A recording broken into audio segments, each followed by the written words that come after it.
आहे, त्यामुळे त्यांच्या पारड्यामध्ये किती मतं पडणार याविषयी उत्सुकता निर्माण झालेली असतानाच हे विजयी उमेदवारांची यादी आपण बघू शकतोय। पंकजा मुंडे ज्यांचा लोकसभेमध्ये पराभव झाला होता, मात्र विधान परिषदेमध्ये त्यांचा विजय झाला आहे, तर योगेश टिळेकर यांचाही विजय झालाय। परिणय फुके विजयी झाले आहेत, भाजपचे अमित गोरख हेही विजयी झाले आहेत। एकूण 11 जागांसाठी हे मतदान झालं होतं। आज सकाळी 9 वाजल्यापासून मतदानाला सुरुवात झाली होती आणि त्यानंतर जवळपास 5:30च्या दरम्यान मतमोजणीला सुरुवात झाली आणि यामध्ये भाजपच्या 5 पैकी 4 उमेदवार विजयी झाले। दरम्यान पंकजा मुंडे यांचे समर्थक या ठिकाणी विजयाचा गुलाल उधळताना दिसून येतात, त्याची दृश्य आपण लोकशाही मराठीच्या माध्यमातून बघू शकतोय।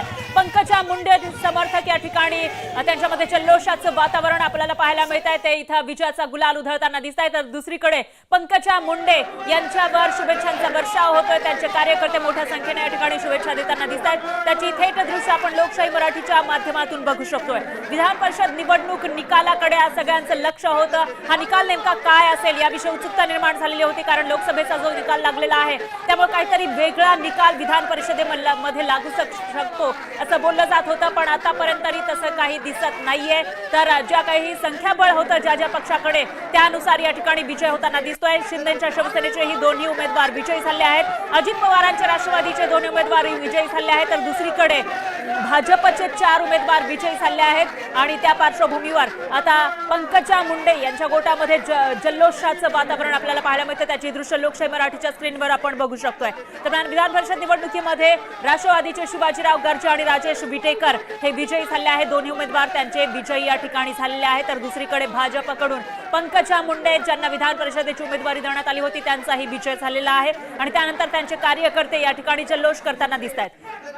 दरम्यान पंकजा मुंडे या बीड लोकसभा मतदारसंघातून निवडणुकीच्या रिंगणात उतरल्या होत्या, पण काही हजार मतांनी त्यांचा पराभव झाला होता आणि त्या पार्श्वभूमीवर त्यांच्या कार्यकर्त्यांमध्ये नाराजी पसरलेली होती, पण आता जल्लोषाचं वातावरण या ठिकाणी पाहायला मिळतंय। तर एवढंच काय, तर पंकजा मुंडे यांच्या पराभवानंतर काही कार्यकर्त्यांनी आपलं जीवन संपवल्याचं पाहायला मिळालं होतं, तर काही गावांनी इथं सत्ताधाऱ्यांना इशाराही दिलेला होता, भाजपला इशारा दिला होता, पंकजा मुंडे यांचं पुनर्वसन करा अन्यथा आम्ही तुम्हाला फिरकू देणार नाही असा इशारा काही गावकऱ्यांनी दिलेला होता आणि त्यानुसार पंकजा मुंडेंना विधान परिषदेची उमेदवारी देण्यात आली आणि त्यामध्ये त्यांचा आता विजय झाला आहे। त्यानंतर विजयी गुलाल उधळताना त्यांचे समर्थक पाहायला मिळत आहेत आणि पंकजा मुंडे यांच्यावर शुभेच्छांचा वर्षाव होतोय, घोषणाबाजी त्यांचे समर्थक करताना दिसत आहेत, त्याची ही दृश्य। दरम्यान आतापर्यंतची जी यादी समोर येते त्यानुसार जयंत पाटील शेकापचे नेते जे या ठिकाणी महाविकास आघाडीकडून निवडणुकीच्या रिंगणामध्ये उतरलेले आहेत, त्यांना मात्र आतापर्यंत सगळ्यात कमी मतं मिळालेली आहेत, त्यांना फक्त 12 मतं मिळालेली आहे, त्यामुळे त्यांच्या हरण्याची शक्यता, दाट शक्यता या ठिकाणी निर्माण झालेली आहे। तर दुसरीकडे सदाभाऊ खोत हेही अजून विजयी टप्पा गाठू शकलेले नाहीयेत, भाजपचे 5वे उमेदवार, आणि त्यामुळे आता पुढे नेमकं काय होणार याविषयी उत्सुकता निर्माण झालेली आहे। विधान परिषद निवडणुकीचे सगळ्यात वेगवान अपडेट आपण लोकशाही मराठीच्या माध्यमातून बघत आहोत।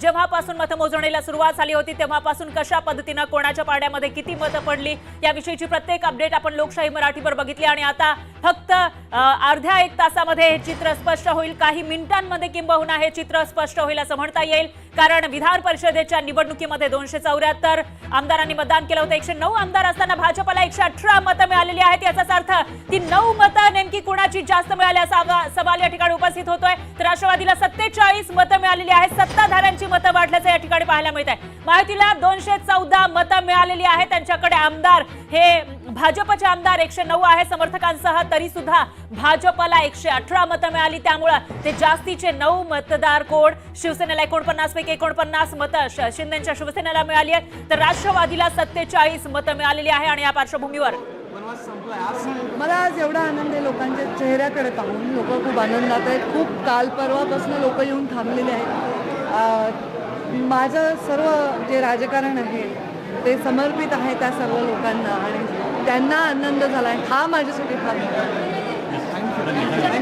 राजकारणात परतल्यानंतर काय प्रतिक्रिया? आता अजून मी पाऊल ठेवेन, सही करून तेव्हा प्रतिक्रिया, पण आनंद वाटतोय। मी जिथे जास्त परफॉर्म करू शकेन, जास्त काही पक्षासाठी अजून काम करू शकेन, तर तिथे मला अजून आनंद होईल। आता राज्याचा, देशाचा अनुभव तर झालाच, आता हा राज्याचा अनुभव आणि निवडणुकीचा अनुभव, पूर्वीच्या 2-3 निवडणुकीचा अनुभव मला वाटतं खूप छान काम करतोय। थँक्यू।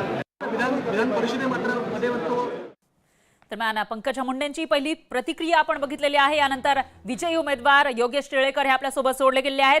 योगेश टिळेकरजी, सगळ्यात आधी तुमचं अभिनंदन. तुम्ही विजयी झालात, विधान परिषदेचे आमदार झालात. पहिली प्रतिक्रिया काय? मनापासून आनंद होतोय की माझ्या पक्षानं माझ्यासारख्या एका सामान्य कार्यकर्त्याचा सन्मान केलेला आहे. 30 वर्ष पक्षाचं काम करत असताना पक्षानं मला या ठिकाणी राज्याच्या विधान परिषदेमध्ये आमदार म्हणून पाठवलंय आणि याच्यापेक्षा मोठा एवढं कुठलाच नसेल. एक कार्यकर्ता प्रामाणिकपणे काम करतो त्याचा गौरव याच निमित्तानं होत असतो आणि मला आनंद वाटतो की राज्याचे आमचे सर्वांचे नेते आदरणीय देवेंद्रजींचं मी मनापासून आभार मानतो. राज्याचे अध्यक्ष आदरणीय बावनकुळे साहेबांचंही मनापासून आभार मानतो की त्यांनी माझ्यासारख्या कार्यकर्त्याला एवढी मोठी संधी दिली त्याबद्दल मनापासून आभार मानतो आणि मनापासून आनंद होतोय की या नवीन संधीचं मी नक्की सोनं करेल आणि चांगलं काम करण्याचा प्रयत्न करेन.